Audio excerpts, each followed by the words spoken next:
ദൈവത്തിൻ നാമത്തിൽ നാം ചേർന്നിടും സമയങ്ങളിൽ മോദമായി ധ്യാനിച്ചിടാം തൻ്റെ വൻ കൃപകൾ ദിനവും. മോദമായി ധ്യാനിച്ചിടാം തൻ്റെ വൻ കൃപകൾ ദിനവും. പ്രാർത്ഥിക്കാം. സർവശക്തനും ഞങ്ങളുടെ വീണ്ടെടുപ്പുകാരനും ഞങ്ങളെ യഥാസ്ഥാനപ്പെടുത്തുന്നവനുമായ വാഴ്ത്തപ്പെട്ട കർത്താവേ, ഈ നോമ്പുകാല അനുഭവത്തിൽ വീണ്ടും ഒരിക്കൽ കൂടി ഈ പ്രഭാതയാമം അങ്ങയോടൊപ്പം ചെലവഴിക്കാൻ അവിടുന്ന് അവസരം നൽകിയതിനായി നന്ദിയോടെ ഞങ്ങൾ അങ്ങയെ വാഴ്ത്തുന്നു, സ്തുതിക്കുന്നു. അബ്ബാ പിതാവേ എന്ന് വിളിക്കുവാൻ സ്വന്തം പുത്രൻ്റെ ആത്മാവിനെ ഞങ്ങളിൽ പകർന്നവനെ, ഈ മനോഹരമായ പ്രഭാതം അങ്ങയുടെ മുൻപിൽ അടിയങ്ങളെ തന്നെ പൂർണ്ണമായി സമർപ്പിക്കുന്നു. നിന്റെ മുഖത്തേക്ക് നോക്കി പ്രത്യാശയോടുകൂടി ഞങ്ങളാകട്ടെ. കൃപയാൽ നിറയ്ക്കണം. ക്രിസ്തുയേശുവിലൂടെ യാചന കേൾക്കുമാറാകണമേ. ആമേൻ, ആമേൻ. ദൈവത്തിരുനാമം വാഴ്ത്തപ്പെടുമാറാകട്ടെ. കർത്താവിൽ പ്രിയരേഖ, ഞാൻ കഴിഞ്ഞ ദിവസം ഓർമ്മിപ്പിച്ചിരുന്നത് പോലെ ഇന്ന് പ്രഭാതത്തിൽ മധുര അരവിന്ദ് ഹോസ്പിറ്റലിൽ അടുത്ത സർജറി പിതാവിൻ്റെ കണ്ണിന് ഉണ്ട് എന്ന് ഞാൻ പറഞ്ഞിരുന്നു. അതിൻ്റെ ആവശ്യത്തിന് വേണ്ടി ഞങ്ങൾ രാവിലെ യാത്രയിലാണ്. അതുകൊണ്ടാണ് ഇന്നലെ റെക്കോർഡ് ചെയ്ത വീഡിയോ ഇന്നിപ്പോൾ ഞാൻ ഇടുന്നത്.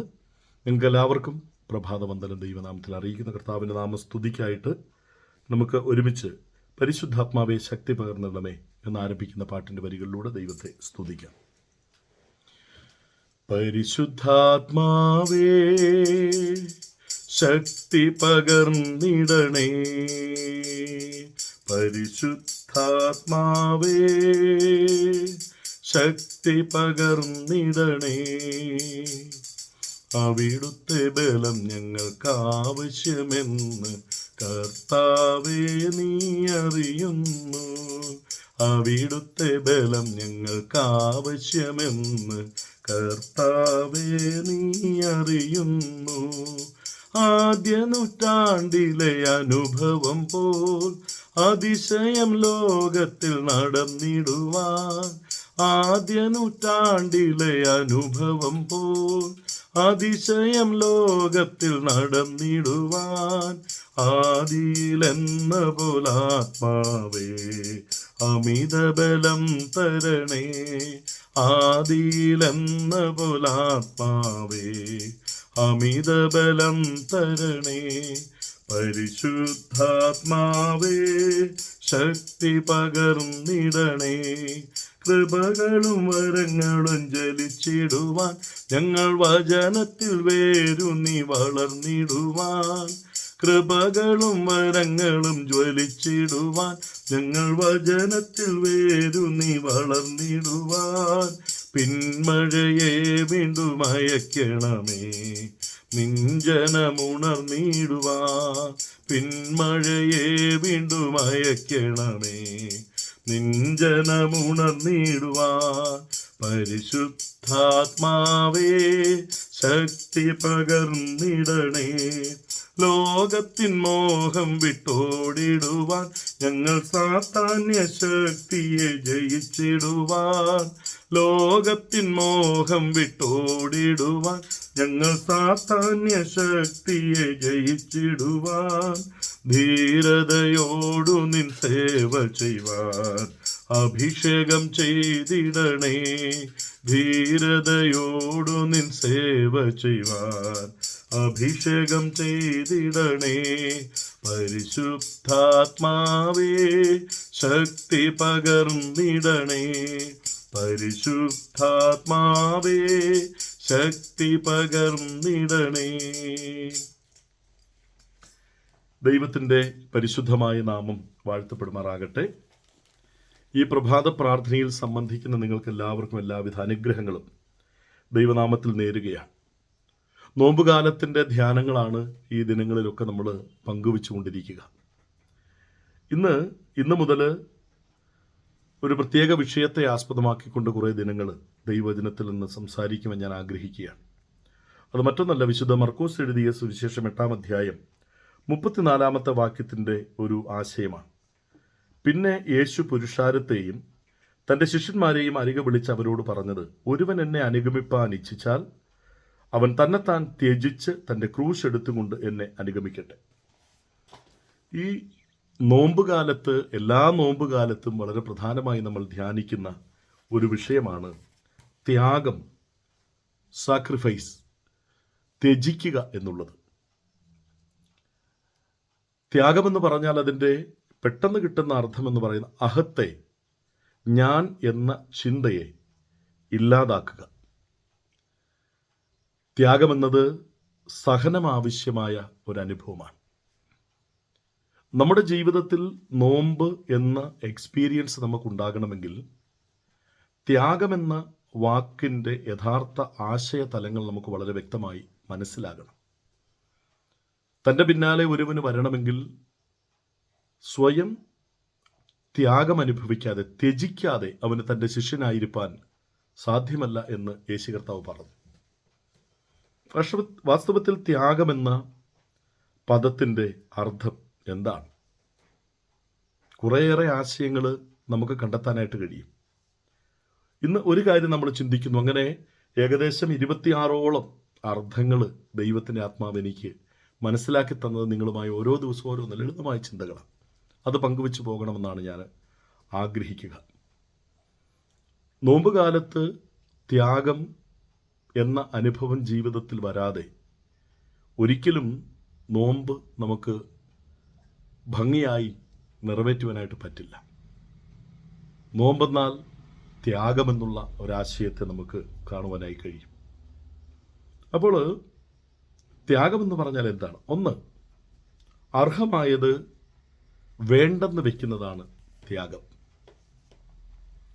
അർഹമായത് വേണ്ടെന്ന് വെക്കുന്നതാണ് ത്യാഗം. വളരെ ലളിതമായ ആശയമാണ് അതിലുള്ളത്, അല്ലേ? എനിക്ക് ലഭ്യമാകേണ്ടിയിരുന്ന നന്മയെ ഞാൻ വേണ്ടെന്ന് വെക്കുന്നു. എന്തിനു വേണ്ടി? മറ്റൊരുവന് നന്മയാകാൻ വേണ്ടി. ക്രൂശിൽ കാണുന്ന ത്യാഗം ഇതാണ്. തൻ്റെ ജീവനെ രക്ഷിക്കാമായിരുന്നിട്ടും നമ്മുടെ ജീവൻ, നിത്യജീവൻ അനുഭവിക്കേണ്ടതിന് സ്വയം ത്യാഗമായി തീർന്ന ദൈവത്തിൻ്റെ സ്നേഹം, തൻ്റെ ഏകജാതനായ പുത്രനെ നമുക്ക് തന്നതിലൂടെ വെളിപ്പെടുത്തിയ ആ ദൈവിക ത്യാഗം വേദപുസ്തക ചരിത്രത്തിൽ മാത്രമല്ല, ധാരാളം അനുഭവങ്ങളിൽ അർഹമായത് മനഃപൂർവ്വം വേണ്ടെന്ന് വയ്ക്കുന്ന ത്യാഗ അനുഭവത്തെക്കുറിച്ച് നമുക്ക് വളരെ വ്യക്തമായി കാണുവാൻ കഴിയും. എത്രയോ കുടുംബങ്ങളിൽ മക്കളെ വളർത്തി വലുതാക്കാൻ വേണ്ടി അപ്പനും അമ്മയും അനുഭവിക്കുന്ന ത്യാഗം. ഒരിക്കലൊരപ്പൻ തൻ്റെ അനുഭവത്തെ വിശദീകരിക്കുമ്പോൾ തൻ്റെ മകളെ MBA പഠിപ്പിക്കാൻ വേണ്ടി അപ്പൻ അനുഭവിച്ച ത്യാഗത്തെക്കുറിച്ച്, അപ്പനും അമ്മയും അനുഭവിച്ച ത്യാഗത്തെക്കുറിച്ച് ചെറിയ സാക്ഷ്യം പറയുകയുണ്ടായി. തൻ്റെ മകൾക്ക് വലിയ ആഗ്രഹമായിരുന്നു MBA വരെ പഠിക്കണമെന്നത്. ഇപ്പോൾ തന്നെയും MBA വരെ പഠിപ്പിക്കണമെങ്കിൽ സാമ്പത്തികമായിട്ടുണ്ടാകാവുന്ന ക്ലേശങ്ങൾ നമുക്ക് ചിന്തിച്ചാൽ മനസ്സിലാകാവുന്നതാണ്. എന്നാൽ മകളുടെ ഇഷ്ടത്തിന് ഈ കുഞ്ഞിനെ വിടുവാൻ വേണ്ടി അപ്പനും അമ്മയും തീരുമാനിച്ചു. രണ്ടുപേരും കൂലിപ്പണിക്കാരാണ്. അപ്പൻ പറഞ്ഞ ഇപ്രകാരമാണ് പറഞ്ഞത്: ഭക്ഷണം ഞങ്ങൾ വേണ്ടെന്ന് വെച്ചു, നല്ല ഭക്ഷണം ഞങ്ങൾ വേണ്ടെന്ന് വെച്ചു, രുചികരമായ കറികളൊന്നും വേണ്ടെന്ന് വെച്ചു, കുട്ടിയുടെ പഠനം കഴിയുന്നത് വരെ നല്ല വസ്ത്രം പോലും ഞങ്ങൾ വേണ്ടെന്ന് വെച്ചു. അങ്ങനെ ഞങ്ങൾ ഞങ്ങളുടെ അർഹമായതും അനുഭവിക്കാൻ പറ്റുന്നതുമായ നന്മകൾ വേണ്ടെന്ന് വെച്ചത് ഞങ്ങളുടെ കുഞ്ഞിന് വേണ്ടിയായിരുന്നു എന്ന് അവർ സാക്ഷ്യം പറയുകയുണ്ടായി. കർത്താവിൽ പ്രിയരെ, വാസ്തവത്തിൽ അർഹമായത് ചോദിച്ചു വാങ്ങാൻ വേണ്ടി സമരം നടത്തുന്ന ഒരു കാലഘട്ടമാണിത്, അല്ലേ? എനിക്ക് അർഹിച്ചത് കിട്ടിയില്ലെങ്കിൽ ഞാൻ അതിന് വെല്ലുവിളി നടത്തുന്ന ഒരു സമയമാണിത്. എനിക്കർഹമായത് അടുത്തവൻ അപഹരിച്ചു കൊണ്ടുപോകുമ്പോൾ അവനെ ഇല്ലാതാക്കണമെന്ന് ചിന്തിക്കുന്ന ഒരു കാലഘട്ടമാണിത്. എനിക്ക് അർഹമായത് മാത്രം പോരാ, അനർഹമായത് അപരൻ്റെയും കൂടെ അപഹരിച്ച് എൻ്റെ കയ്യിലാക്കണമെന്ന് ചിന്തിക്കുന്ന ഒരു കാലഘട്ടമാണ് ഇത്. അങ്ങനെയുള്ള കാലഘട്ടത്തിൽ അർഹമായത് വേണ്ടെന്ന് വെക്കാൻ കാണിക്കുന്ന മനസ്സ്, അത് ത്യാഗത്തിൻ്റെ ആശയത്തിൽ വരുന്ന അനുഭവമായിട്ട് ദൈവത്തിൻ്റെ വചനം പറയുക. ഞാൻ നിങ്ങളോട് സംസാരിക്കുമ്പോൾ നിങ്ങൾക്കങ്ങനെ ഏതെങ്കിലും ഒരു അനുഭവം പറഞ്ഞ് പങ്കുവയ്ക്കാനായിട്ട് പറ്റുമോ? നിങ്ങൾക്ക് അർഹമായിരുന്ന ഒരു നന്മ നിങ്ങൾ വേണ്ടെന്ന് വെച്ചു. എന്തിനു വേണ്ടി? അടുത്തവൻ്റെ നന്മയ്ക്ക് വേണ്ടി. എൻ്റെ അപ്പൻ പണ്ട് പറഞ്ഞത് ഞാൻ ഓർക്കുന്നുണ്ട്. 4ാം ക്ലാസ്സിൽ പഠിക്കുന്ന സമയത്ത് അപ്പൻ്റെ അനിയനെയും അനിയത്തിമാരെയും പഠിപ്പിക്കാൻ ഒരു നിവൃത്തിയും വല്യപ്പനില്ല. അതുകൊണ്ട് 4ാം ക്ലാസ്സിൽ വളരെ മിടുക്കനായി പഠിച്ചുകൊണ്ടിരുന്ന എൻ്റെ അപ്പൻ പഠനം വേണ്ടെന്ന് വെച്ചിട്ട് ഒരു എസ്റ്റേറ്റ്, ഏലക്കാട് എസ്റ്റേറ്റ് നടത്തുന്ന ഒരാളുടെ സൂപ്പർവൈസറുടെ കീഴിൽ ജോലിക്ക് വേണ്ടി പോയി. 4ാം ക്ലാസ് പഠിച്ചുകൊണ്ടിരുന്ന ഒരു ബാലൻ. അവിടെ അദ്ദേഹം പണി ചെയ്യും. സമയമാകുമ്പോൾ അല്ലെങ്കിൽ കാലമാകുമ്പോൾ നേരമാകുമ്പോൾ അദ്ദേഹത്തിൻ്റെ പിതാവ് പോയി പൈസ, ശമ്പളമെല്ലാം മേടിച്ചുകൊണ്ട് വീട്ടിലേക്ക് വരും. അന്നങ്ങോട്ട് വളരെ തുച്ഛമായൊരു ശമ്പളം ഉള്ളത്. അപ്പന് ഒരു നിക്കറ് പോലും, അന്നത്തെ കാലത്ത് ബാലനായിരുന്നല്ലോ, നിക്കറ് പോലും നല്ലത് വാങ്ങി കൊടുക്കുവാനായിട്ട്, കാര്യം പറഞ്ഞാൽ എൻ്റെ അപ്പൻ കഷ്ടപ്പെട്ടുണ്ടാക്കുന്ന പണമാണ്. അതിലൂടെ എൻ്റെ അപ്പൻ ഒരു നിക്കറ് വാങ്ങിയിട്ടാൽ ആരും ഒന്നും പറയില്ല. പക്ഷെ അതുപോലും വേണ്ടെന്ന് വെച്ചാൽ ആ കിട്ടുന്ന പണം സഹോദരങ്ങളുടെ പഠനത്തിന് വേണ്ടി അപ്പൻ ഉപയോഗിച്ചു എന്നൊക്കെ പറയുന്നത് ഞാൻ കേട്ടിട്ടുണ്ട്. അങ്ങനെ പഠനം അപ്പൻ വേണ്ടെന്ന് വെച്ചതിലൂടെ സഹോദരങ്ങളെ പഠിപ്പിക്കാൻ ഒരു സഹായമായി തീർന്നു എന്നാണ് പറയുക. പ്രിയരെ, നമ്മുടെ ഒക്കെ വളർച്ചയുടെ ഘട്ടങ്ങളിൽ നമ്മൾ നോക്കിക്കഴിഞ്ഞാൽ ഒത്തിരി ആളുകൾ അവരുടെ അർഹമായ കാര്യങ്ങൾ വേണ്ടെന്ന് വെച്ചത് മൂലമാണ് ഇന്ന് ഞാനായത്, നിങ്ങളായത്. ചിലപ്പോൾ നമ്മുടെ മാതാപിതാക്കളാകാം, ചിലപ്പോൾ നമ്മുടെ സഹോദരി സഹോദരങ്ങളാകാം, ചിലപ്പോൾ നമ്മുടെ കുടുംബാംഗങ്ങൾ തന്നെ ആകണമെന്നില്ല. മറ്റു പലരും അവർക്ക് കിട്ടേണ്ടിയിരുന്ന അർഹമായത് വേണ്ടെന്ന് വെച്ചു. സ്വമനസ്സോടെ വേണ്ടെന്ന് വെച്ചു. സ്വയം മനസ്സോടെ എനിക്ക് വേണ്ട, നീ എടുത്തു.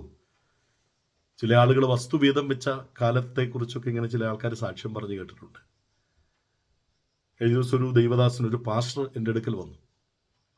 പാസ്റ്റർ വന്നിട്ട് പറഞ്ഞ, അച്ഛാ, ഞങ്ങൾ വാടക വീട്ടിലാണ് താമസിക്കുന്നത്. പക്ഷേ വസ്തുവീതം വെച്ചപ്പോൾ ഞങ്ങളുടെ അനിയന് ഒന്നുമില്ലാത്തവനായതുകൊണ്ട് ഞാൻ സ്വമേധയാ പറഞ്ഞു, നീ അത് എടുത്തു എന്ന് പറഞ്ഞു.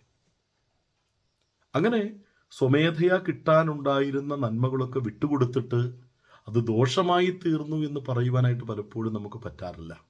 അത് നന്മയ്ക്കായി തീർന്നുവെന്നാണ് പലപ്പോഴും പറ്റുന്നത്. യേശാവിൻ്റെയും യാക്കോബിൻ്റെയും അനുഭവം അത് തന്നെയാണ്. ചേട്ടന് കിട്ടേണ്ടിയിരുന്ന ജ്യേഷ്ഠാവകാശവും ചേട്ടന് കിട്ടേണ്ടിയിരുന്ന ഇസഹാക്കിൻ്റെ അനുഗ്രഹവും ഒക്കെ അനിയൻ തട്ടിയെടുത്തുകൊണ്ട് ഓടിപ്പോയി. ചേട്ടൻ ആദ്യമേ പറഞ്ഞു, അനിയനെ ഞാൻ കൊന്നുകളയും.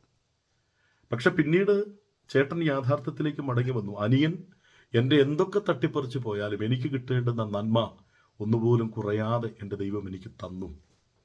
അപഹരിച്ചുകൊണ്ട് പോയവന് ദോഷം വന്നു, അവൻ ത്യാഗപ്പെടേണ്ടി വന്നു എന്നാണ് പിന്നീട്, കഷ്ടപ്പെടേണ്ടി വന്നു എന്നാണ് പിന്നീട് ചരിത്രം പഠിപ്പിക്കുന്നത്. പ്രിയരെ, സ്വമനസ്സോടെ നിങ്ങൾക്ക് അർഹമായ നന്മകൾ വേണ്ടെന്ന് വെക്കുന്നത് ത്യാഗമാണെങ്കിൽ ഈ നോമ്പുകാലത്ത് അങ്ങനെ എന്തെങ്കിലും മറ്റൊരുവൻ്റെ നന്മയ്ക്ക് വേണ്ടി നിങ്ങൾക്ക് ചെയ്യാൻ പറ്റുമോ? കർത്താവ് ഒരിക്കൽ പറഞ്ഞില്ലേ, നിങ്ങളോടൊരു കാര്യം ആവശ്യപ്പെടുന്നവന് ഇരട്ടിയായിട്ട് കൊടുക്കുവാൻ കർത്താവ് പറഞ്ഞു, അല്ലേ? വഴി ചോദിക്കുന്നവന് 2 നാഴിക അവൻ്റെ കൂടെ പോകാനായിട്ട് കർത്താവ് പറഞ്ഞു. അപ്പോൾ ദൈവ വിശ്വാസത്തിൻ്റെ ജീവിതമെന്ന് പറയുന്നത് എനിക്ക് അർഹമായതാ തരേണ്ടത്, പക്ഷേ ഞാൻ അർഹമായത് മേടിക്കുമ്പോൾ നിനക്കില്ലാതെ പോകുമോ, എൻ്റേതും കൂടി നീ എടുത്തു എന്ന് പറയുന്ന ത്യാഗത്തിൻ്റെ ഒരു അനുഭവം. ഞാൻ നിങ്ങളോട് പറഞ്ഞല്ലോ, നമ്മുടെ ജീവിതത്തിൽ ഒന്ന് പരിധി നോക്കിയാൽ ചില കാര്യങ്ങൾ നമ്മൾ ത്യജിച്ചത് മൂലം മറ്റുള്ളവർക്ക് നന്മയുണ്ടായത് ഒരുപക്ഷെ അവരത് മനസ്സിലാക്കണമെന്നൊന്നുമില്ല. എന്നാൽ ദൈവം ഇതിനെ കാണുന്നുണ്ട് എന്നുള്ളത് ഒരിക്കലും മറന്നു പോകരുത്. അപ്പോൾ എൻ്റെ പിന്നാലെ വരുന്നവൻ ത്യജിക്കുവാൻ തയ്യാറാകണമെന്ന് പറഞ്ഞാൽ എന്താണ്? കിട്ടേണ്ടുന്ന അർഹമായ പരിഗണനയും അർഹമായ നന്മകളും അരികിലേട്ട് മാറി നിന്ന് മറ്റുള്ളവർക്ക് കൊടുക്കുന്ന ആ നല്ല മനസ്സുണ്ടല്ലോ, അത് നോമ്പിൻ്റെ വളരെ ഗൗരവതരമായ ഒരു എക്സ്പീരിയൻസാണ്. എന്നിട്ട് 10 പേരോട് പറഞ്ഞുകൊണ്ട് നടക്കരുത്, ഞാൻ മാറിയത് കൊണ്ട് അവനത് കിട്ടിയത്, ഞാൻ വിട്ടുകൊടുത്തുകൊണ്ട് അവനത് മേടിച്ചത്, അതൊന്നും പറയരുത്. അത് പറഞ്ഞാൽ പിന്നെ ത്യാഗം മാറിപ്പോയി. മൗനമായി അവരനുഭവിക്കുന്ന സന്തോഷം കണ്ട് സ്വയം തൃപ്തി അടഞ്ഞ് ക്രൂശിൽ കണ്ട ദൈവം തൻ്റെ മരണത്താൽ, തൻ്റെ യാഗത്താൽ മാനവകുലം മുഴുവൻ രക്ഷ നേടുന്നത് കണ്ട് ആനന്ദിക്കുന്നത് പോലെ ത്യാഗമേറ്റെടുക്കാൻ ഈ നോമ്പുകാലത്ത് നമുക്കും തയ്യാറാകാം. മക്കളെ പോലും വളർത്തുന്നത് ഇന്ന് ത്യാഗമേൽക്കുവാൻ തയ്യാറാവാതെയാണ് എന്നാണ് പറയുക. അങ്ങോട്ട് 10 കൊടുത്താൽ മക്കളിൽ നിന്ന് 100 ഉണ്ടാക്കണമെന്നുള്ള ചിന്തയോടുകൂടി മക്കളെ വളർത്തുന്ന സാഹചര്യങ്ങളുണ്ട്.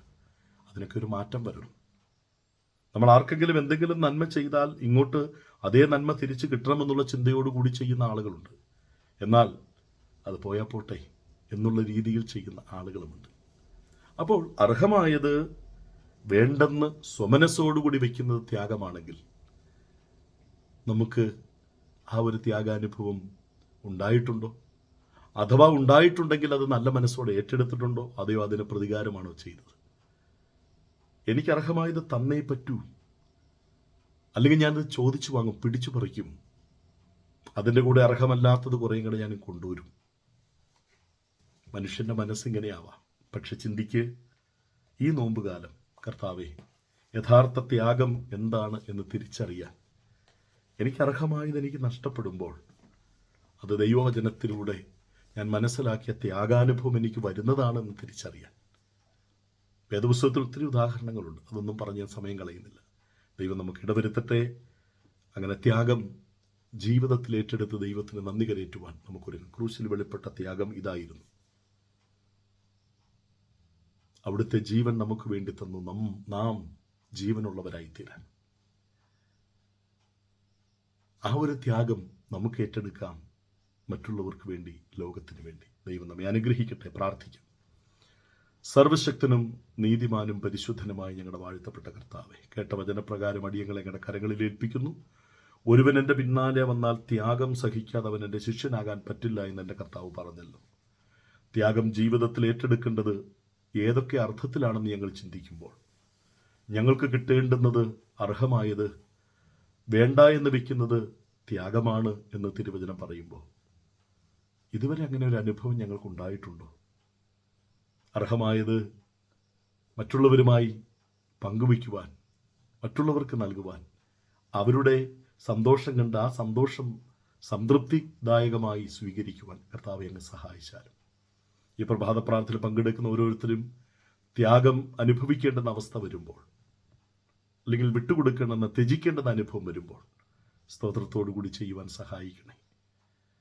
അങ്ങനെ ആർക്കെങ്കിലും എന്തെങ്കിലും ചെയ്തിട്ട് നാടുനീളെ വിളിച്ചു പറയാനല്ല, സമർപ്പണത്തോടെ ജീവിതത്തെ മുന്നോട്ട് കൊണ്ടുപോകാൻ കർത്താവ് സഹായിക്കണം.